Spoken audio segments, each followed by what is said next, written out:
Partner मछली पकड़ना भी एगो कला है। अच्छा, सबको नहीं पता है ना बाबू। हाँ नु, दिखावा दिखावा दिखावा, कला दिखावा। पार्टनर, हाँ यस, ये देखा बाबू, अडी रंडी आदमी नहीं है हम। वही रहा, देखा इसका बड़ा है। तका तू ही खाली जाना तारा। अब देखा हमार खेला। पार्टनर, अब हमारा खेला देखो। पकड़ो पकड़ो पकड़ी पकड़ो, ये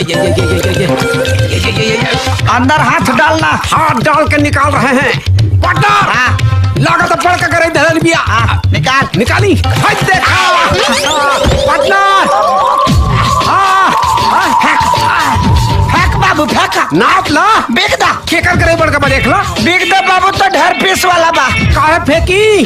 अरे एकरा के तो मस्त तेल के साथ फ्राई करे। हाँ। और मस्त भात के साथ मजा लेके खाए। सुरक्षित रह, तब ना पहले देख ले एक बार। देख ली, एमे का देखे के?